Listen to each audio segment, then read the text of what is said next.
Good morning everyone, welcome back to my channel. আশা করি তোমরা সবাই খুব ভালো আছো আর সুস্থ আছো। বাজে এখন ঘড়িতে 9:45 মতন, আর এখন থেকে ভিডিওটা আমি শুরু করলাম।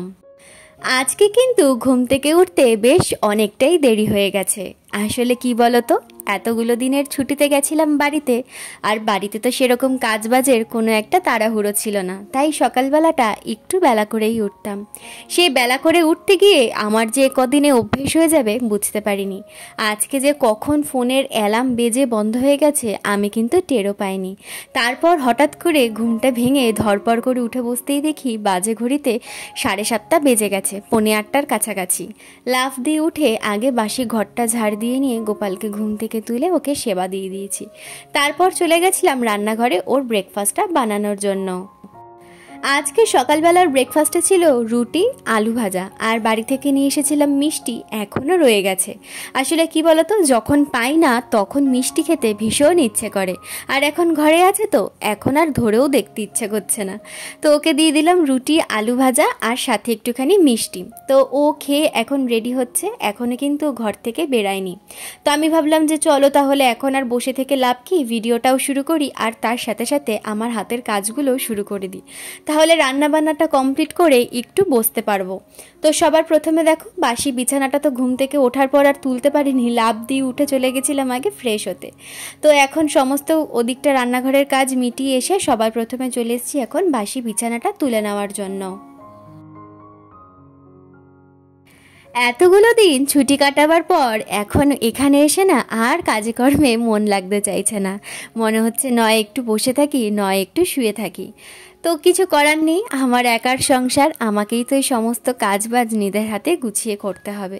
তবে কি বলতো, এতগুলো দিন ছুটি ছিল তো সেই কারণের জন্য প্রথম প্রথম একটু অসুবিধা হচ্ছে। যখন আমি কলকাতা থেকে প্রথম চেন্নাইতে এসেছিলাম তখনও কিন্তু আমার এরকমই অবস্থা ছিল। কাজকর্ম করতে ইচ্ছে করতো না, মনে হতো কতক্ষণ একা একা আছি, একটু বাড়িতে ফোন করি বা একটু মিস্টার চক্রবর্তীকে ফোন করি, সারাদিন এই করে যেতাম। তারপর আস্তে আস্তে 2-3 মাস পর তারপর কিন্তু এখানে আমার মনটা বসেছে। আসলে কি বলতো, বাড়িতে তো সবার সাথে একসাথে থাকতাম, বিয়ের পরেও সেরকম শ্বশুর শাশুড়ি সবাই মিলে থাকতাম। তো এখানে একদম একা হয়ে গেছিলাম। তো প্রথমে এসে ভীষণ অসুবিধা হতো, তবুও মিস্টার চক্রবর্তী চেষ্টা করতো অফিস থেকে একটু তাড়াতাড়ি চলে আসার। তো যাই হোক, এখন থাকতে থাকতে আমার কিন্তু এখানে অভ্যেস হয়ে গেছে। কিন্তু এই কয়েকদিনের ছুটিতে না মনটা একেবারে বাড়িতে বসে গেছিলো, তাই কাজে কর্মে আর কি একটুখানি ডিলে হচ্ছে। তো যাই হোক, দেখো তোমাদের সাথে কথা বলতে বলতে বাসি বিছানাটা গুছিয়ে নিয়ে ঘরের জামা কাপড়গুলো তুলে নিয়ে চলে এসেছি। আর তোমাদের তো বলতে ভুলেই গেছি, যেদিন কি এসেছি সেই দিন থেকে কিন্তু এখানে প্রত্যেক দিনই বৃষ্টি হচ্ছে। আজকে চেন্নাই থেকে ফেরার 2 নম্বর দিন। তো 2 দিন ধরে কিন্তু বৃষ্টি হয়েই যাচ্ছে। কালকেও সকালবেলা থেকে মেঘ করে থেকে থেকে দুপুরবেলার দিকে ভালো বৃষ্টি হয়েছে, তারপর আবার বিকেলে, তারপর আবার রাত্রেবেলা। জানি না আজকে ঘুম থেকে উঠেতে দেখলাম রোদ উঠেছে, আজকে বৃষ্টি হবে কিনা। তবে একটুখানি বৃষ্টি হলে খুব সুন্দর ওয়েদারটা হয়ে যায়। বাড়িতে যাওয়ার আগে যেরকম হাই উত্তাস করা গরম ছিল, এখন কিন্তু সেরকম গরমটা আর নেই। তো যাই হোক, ওকে রান্নাঘর থেকে এনে দিলাম একটা বাটি, আর এখন ও চলে যাচ্ছে ওর মেসে, কারণ ওর মেসের ফ্রিজে কিন্তু আমাদের বাড়ি থেকে আনা সমস্ত শাকসবজি ফ্রিজে রাখা আছে। ওখান থেকে এখন নিয়ে চলে আসলো দেখো কচুরলতি আর পাট শাক। তো আজকে কচুরলতি আর পাট শাক দুটোই হবে, তো সেই কারণের জন্য একেবারেই এনে দিল, আর এখন দিয়ে চলে যাচ্ছে অফিসে। আগে বোতলে জল ভরার কাজটা ছিল আমার সকালের প্রথম কাজ। ঘুম থেকে উঠে বাসি কাজকর্ম করে গোপালকে তুলেই আগে জলটা ভরে নিতাম, তারপর যেতাম রান্নাঘরের দিকে। তবে আজকে কিন্তু কাজের একটু গন্ডগোলই হয়ে গেছে। ওই যে বললাম, ছুটি কাটিয়ে এসে না কাজের কোনো আগা মাথা খুঁজে পাচ্ছি না, খালি বসে আছি আর ভাবছি এরপরে যিনি কোন কাজটা করতাম। তো এই হয়ে গেছে আমার এখন অবস্থা। তো যাই হোক, তো বোতলগুলোতে আগে জলটা ভরে নেব। আর আমি কিন্তু এখনও সকালবেলা উঠে কিছু খাইনি, সবার প্রথমে 1 গ্লাস একটু জল খেয়ে নিই। আমার বাবা না ছোটোবেলা থেকে এই অভ্যাসটা করিয়ে দিয়েছে, ব্রাশ করা হয়ে গেলেই প্রচণ্ড জল তেষ্টা পেয়ে যায়। তো আগে জল খেয়ে নিয়েছিলাম, তো তারপর ভাবলাম যে চলো অনুষ্ঠান বলো, বাড়ি থেকে ঘুরে আসা বলো, সব কিছুই হয়ে গেছে। এবার হাতের গলার গয়নাগাটিগুলো আস্তে আস্তে খুলে রাখি, আবার যখন বাড়িতে যাব তখন আবার এই গয়নাগাটিগুলো পরে নেব।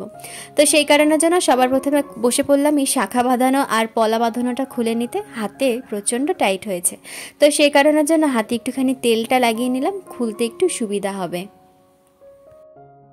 ছোটবেলা থেকে মাকে দেখতাম রেগুলার হাতের শাখা পলাগুলো খুলে যখন শাখা বাঁধানো বা পলা বাঁধানো পড়তো, হাতে এরকম একটা কাপড় দিয়ে নিত। তারপর যখন বড় হলাম, বিয়ে হলো, তারপর মাও শিখিয়ে দিয়েছিল যখনই হাতের শাখা পলা দুটোই খোলার প্রয়োজন হবে, হাতে যেন একটা কাপড় দিয়ে নিই, খালি হাত দেখতে নেই। তো সেই কারণের জন্য হাতে একটা রুমাল চাপা দিয়ে নিয়েছিলাম। আর এই ছোট ছোট মুহূর্তগুলোতে না মায়ের কথা ভীষণ মনে পড়ে যায়। সকাল থেকে এখনো পর্যন্ত মায়ের সাথে কিন্তু একবারও কথা হয়নি। মা ওর চলে যাওয়ার পর টাইমটা যেহেতু মা জানে 9:30টার মধ্যে একবার হলেও ফোন করে, আর মা ফোন না করলে আমি ফোন করি। তবে আজকে যেহেতু কাজকর্মে একটুখানি তাড়াতাড়ি হাত দিয়ে দিয়েছি, তো সেই কারণের জন্য সকালবেলা আর মায়ের সাথে এখনও কথা হয়নি। দেখি আগে হাতের কাজটা শেষ করে নিয়ে তারপর একটা ফোন করব। আর এদিকে দেখো বিয়ের শাখা পলাগুলো পরে নিলাম। শাখাটা তো ঠিকই আছে, তবে পলাটা এখন কিন্তু হাতে ভীষণ টাইট হয়ে গেছে। তো যাই হোক, ওদিকে শাখা পলাগুলো গুছিয়ে রেখে এখন চলে এসেছি একটু খাবো বলে। সকাল থেকে তোমাদের তো বললামই এখনও কিছু খাওয়া হয়নি, শুধু 1 গ্লাস জল খেয়েছিলাম। এখন আবার একটুখানি জল খেয়ে নিলাম। আর বাড়ি থেকে আসার সময় দিদি বলো, আমার বাবা, তারপর মিস্টার চক্রবর্তী অনেক কেকের প্যাকেট নিয়ে এসেছিলো। ঘরে অনেকগুলো কেক জমে গেছে, তো সেখান থেকেই এখন একটুখানি খেয়ে তারপর যাব রান্নাঘরে। তো বাজে এখন ঘড়িতে 9:30 মতন, আর এদিকের ঘরের মোটামুটি সব কাজবাজি আমার হয়ে গেছে, শুধু ঘরটা ঝাড় দিয়ে মোছা বাকি। আর দেখতে পেলে মিস্টার চক্রবর্তী দিয়ে গেল কচুরলতি, পাট শাক ফ্রিজে রাখা ছিল, তো সেগুলো দিয়ে গেল। পুঁই শাকটা তো পরের দিনকেই খেয়ে নিতে হয়েছে, কারণ পুঁই শাকটা একদম নষ্ট হয়ে গেছিল। তো সে কারণের জন্য পরের দিনকেই পুঁই শাকটা খেয়ে নিয়েছি। আর পাট শাকটা 2 দিনে খেলাম। কালকে একটুখানি করেছিলাম পাট শাকের ডাল, আর আজকে করবো পাট শাকের ঝোল। তো অনেকেই আবার আছে না পাট শাকের শুধু বড়া খায়, ডাল ঝোল এসব কিছুই খায় না। আমার শ্বশুর বাড়িতে তো ঝোল কোনোদিনও করেই নি, আমি যাওয়ার পরে ঝোল আর কি হতো। তো চল আজকে তোমাদেরকে দেখিয়ে দেবো পাট শাকের ঝোলটা কিভাবে বানাতে হয়। আমার মা এটা বানাতো, ভীষণ ভালো খাই, আর সাথে কাঁঠাল বিচিও রয়েছে, তো ভীষণ ভালো লাগবে আজকে মানে পাট শাকের ঝোলটা যদি মায়ের মতন করে বানাতে পারি। তো এই হচ্ছে ব্যাপার। রান্নাঘরে এখনো ঢুকিনি, 9:30 বাজে। রান্নাঘরে ঢুকবো আস্তে ধীরে। তো সবার আগে যাব হচ্ছে একটুখানি ডিম আনতে, কারণ ও তো পাট শাকের ঝোল বলো ডাল বলো এসব কিচ্ছু খায় না, পাট শাকের বড়াও খায় না। তো ও খাবে কচুরলতি আর ডিম কষা করব, আমাদের দুজনের জন্যই করব, আর পাট শাকের ঝোল এই করব আজকে হচ্ছে রান্না। তো সকালবেলা তো তাড়াহুড়ো ছিল, কোনো রকমে আমাকে ওই ফ্রিজ থেকে এনে দিয়ে চলে গেল, আর এখন আমাকে বললো তুমি ডিমটা গিয়ে নিয়ে আসো, আমার দেরি হয়ে গেছে। তো এখন যাবো আমি ডিমটা আনতে, তো তারপরে এসে রান্নাঘরে কাজবাজ শুরু করব। তো চলো তোমরা ভিডিওটা স্কিপ না করে কন্টিনিউ দেখতে থাকো। আমাদের প্রত্যেকটা কাজকর্মই কিন্তু টাইমের মধ্যে বাধা থাকে, তবে মিস্টার চক্রবর্তী চলে গেলে আমি কিছুটা ফ্রি হয়ে যাই। তো চলো আগে দোকান থেকে ডিমটা নিয়ে আসি, তারপর কথা হচ্ছে তোমাদের সাথে। ये क्या है? स्वीट है क्या? ये स्वीट है। ओके, 2 पीस है।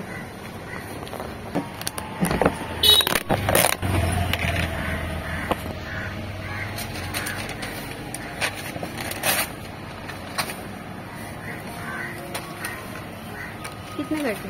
5 रुपए की। দোকানে এসেই দেখতে পেয়ে গেলাম সুন্দর করে সাজিয়ে রাখা এই মিষ্টিগুলো, তো ঠাকুরের জন্য নিয়ে নিয়েছি। তবে আর এক হাতে আনিনি, 2 হাতে নিয়ে এসেছি, মানে এক হাতে ডিম এনেছি আর এক হাতে মিষ্টিগুলো। এসেই দেখো সবার প্রথমে চলে এসেছি রান্নাঘরে। এসে কিন্তু আমার সমস্ত সবজিপাতি কাটা হয়ে গেছে। ডিমের জন্য আলু, পেঁয়াজ, টমেটো, আদা, রসুন, কাঁচা লঙ্কা, আর এদিকে ডিমটাও কিন্তু আমার সিদ্ধ হয়ে গেছে। আর এখানে দেখো পাট শাকটা বেছে রেখেছি, কাটা এখনো বাকি আছে। তো সমস্ত কিছু করে নিয়েছি, আর ওদিকে কিন্তু আমার ভাতটাও হয়ে গেছে রেডি। তো চলো সবার প্রথমে তো ডিমের জন্য আলুটা ভেজে নিলাম, আর ওই তেলেই এখন আমি বসিয়ে দিচ্ছি পাট শাকের ঝোলটা। সবার প্রথমে কালো জিরা আর রসুন ফোড়নে দিয়ে দিলাম, তারপর দিয়ে দেবো হচ্ছে কাঁচা পেঁয়াজ।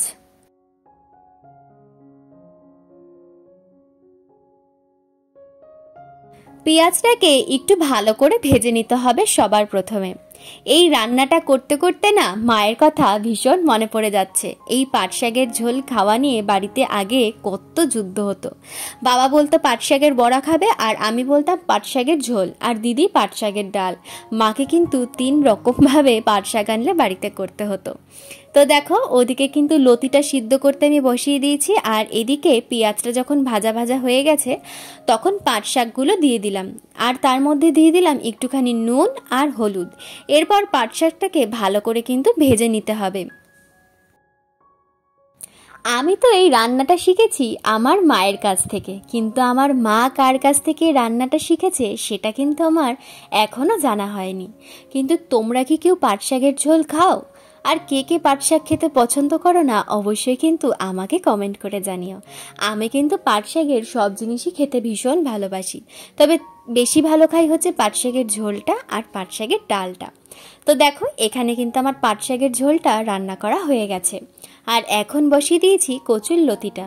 কচুর লতি তো দেখালে আমি তোমাদেরকে যে সিদ্ধ করতে বসিয়ে দিয়েছি, তবে কচুর লতিটা না আমি একটু নরম করে সিদ্ধ করি, মানে একটু বেশি নরম হয় সেই অবস্থায় আমি নামিয়ে দিই। ওরকমভাবে খেতে কিন্তু ভীষণ ভালো লাগে।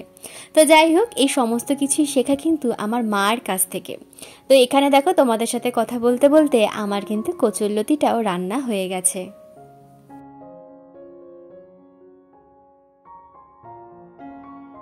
আর এখানে দেখো, আমার ডিমের ঝোলও কিন্তু রান্না করা হয়ে গেছে। তো রান্নার পরে রান্নাঘর ঠর পরিষ্কার করে নিলাম, গ্যাস ট্যাস মুছে এখন চলে এসেছি ঘরে, ঘরটা মুছে নেওয়ার জন্য। সকালবেলায় তো আমার ঘর ঝাড় দেওয়া হয়ে গেছে, বাসি ঘর ঝাড় দিয়ে দিই সকাল সকালে, আর এখন বেলায় ঘরটা মুছে নিচ্ছি।